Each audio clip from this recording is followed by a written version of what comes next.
How's it going, guys? This is Daniel from Informed Trades YouTube channel, coming at you with Season 2, Episode 3 of the Robinhood Options Trading Challenge. In this video, I'm going to be going over the trades I took from January 13 to 17. Now, the first thing that I do every Monday is to look for what are the potential news that can affect the stock market. It could be trade deal, Fed announcements, job reports, and any other factors. Now, once I analyzed it, I came across that the trade deal between China and the US was going to be signed on Wednesday. Hence, I have to take into account all the possible moves that can happen before I place any kind of trade or put up any kind of position. With that in mind, I go over my watch list to see which companies report earnings. And I found out that Bank of America and UNH will be reporting earnings this week, so I can potentially position myself to profit for the earnings moves that is going to happen. I also decided to trade SPY for a midweek trade deal signing event, either looking for a positive move to the upside or a negative move sell-off to the downside. Now, for my earnings trades, I like to place the trades right before the market close. Hence, I have to wait till Tuesday to place my trades for Bank of America and UNH, since both of the companies were announcing earnings on Wednesday. So I had to place lots of trades on Wednesday right before the market closed. I had to place a trade on Bank of America, UNH, and SPY. I also look at companies that have earnings coming soon to potentially profit off of the momentum that can happen for anticipated positive earnings reports. I decided to trade McDonald's with a hedged position to protect my downside. Hence, decided to go for a put ratio credit spread. I'm going to be making a video about that, how to trade it, how to set it up in the future. But it's simply what it means is you buy 2 out of the money contracts and sell 1 in the money contract. You have to make sure that when you do that, you are getting a credit. So this will guarantee you will make a profit even if the stock goes against you. Your max loss is going to be if the stock does not move, if it stays at the same place, that you're going to incur the max loss. So I decided to open up a put ratio credit spread since I thought the stock of McDonald's was overextended and any kind of negative move, any kind of negative news from the trade deal might potentially make the McDonald's, to pull back to the downside. So since I didn't want to open up lots of position or manage it, I just wanted to place 1 trade that is hedged, and I'm going to place that trade Monday. So I placed that trade on Monday, January 13.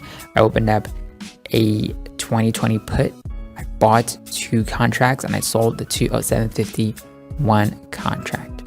Going on to Tuesday, 1 day before the anticipated trade deal signing and also the Bank of America and UNH earnings reports, I opened up multiple positions on SPY, UNH, and Bank of America. For Bank of America, I opened up a broken butterfly. I'm going to be making a video about that too, which that basically means is it's a directional butterfly position. On this case, it was to the downside. So I was expecting Bank of America to sell off a little bit to the downside. So I placed that trade for SPY since I was expecting volatility to happen to the downside or to the upside. I opened a debit spread position, put debit spread. That basically means is it's a bearish position, and I opened a butterfly to anticipate if we broke out to the upside and if we just consolidate and do not do nothing throughout the day. So I was looking for that potential move to happen. Now for UNH, I've traded UNH in the past, and I was looking for the stock to either go aggressively to the upside or to the downside. So I positioned myself with two positions. One is a call credit spread, and the other one is a put credit spread. And now, when I opened this position, I wanted to get equal credit for both contracts. So the net profit is going to be positive in both cases. So I couldn't get it.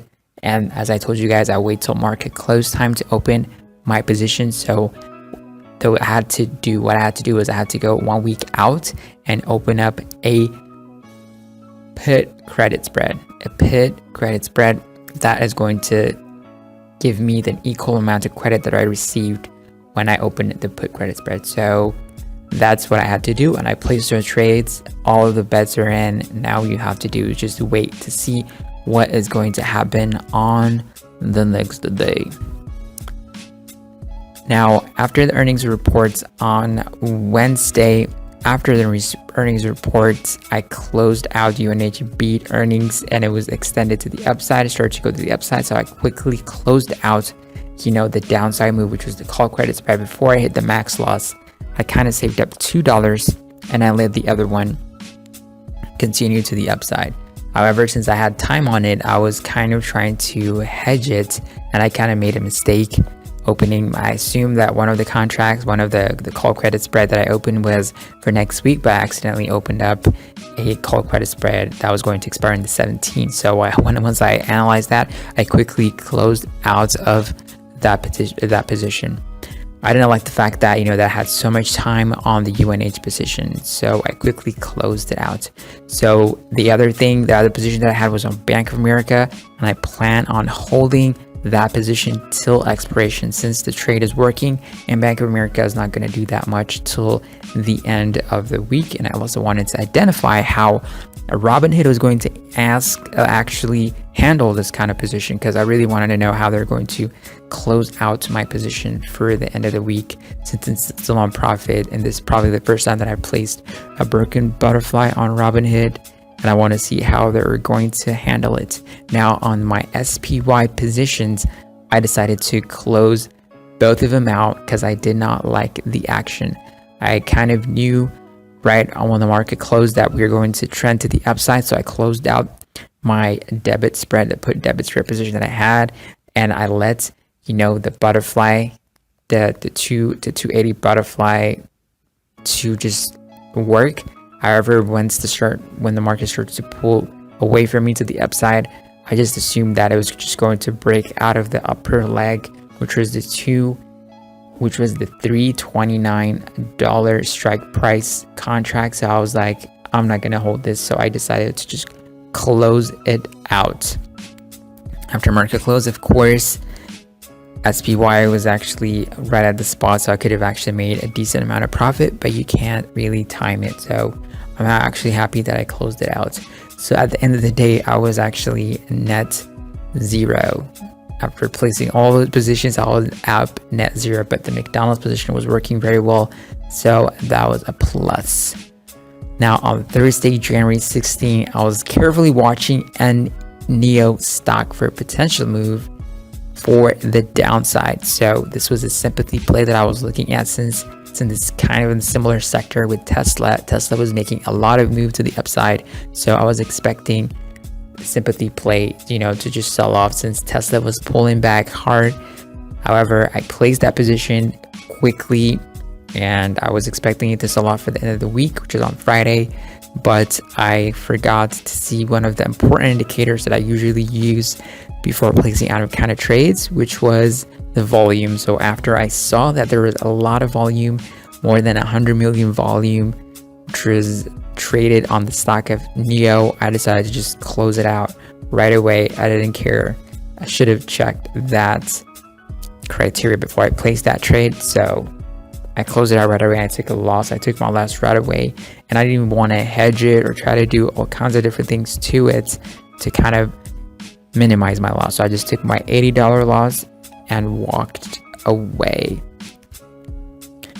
On Thursday, January 17, I decided to close my McDonald's position. All I had to do was go in manually and go specifically to the contracts that I bought, and I have to sell those, and I have to buy back the contracts that I sold in order for me to close those contracts.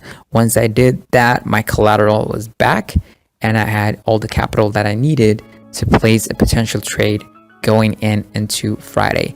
Also, the maximum profit was also reached, which was close to 98%. It's only $1 or $2 that was left on the table, so I was happy with it to get the collateral that was tied up on that trade. Going into January 17, 2020, I only had one position, which was a broken butterfly on Bank of America. and I decided Robinhood to close out that position to see how they're going to do it. What they did was they closed out one of the contracts that I've sold, and they converted one of the two contracts into a debit spread that resulted for me getting a sign at the end of the day. So at the end of the day, I made a profit, but since those contracts are in the money, they were exercised and assigned at the end of the day. So at the end of the week, I am up close to $63, which is 6%. And that is for the end of this week. If you guys enjoyed this recap, make sure you like the video, subscribe to the channel. If you have any questions, join the Discord, and I'll catch you guys on the next trade recap.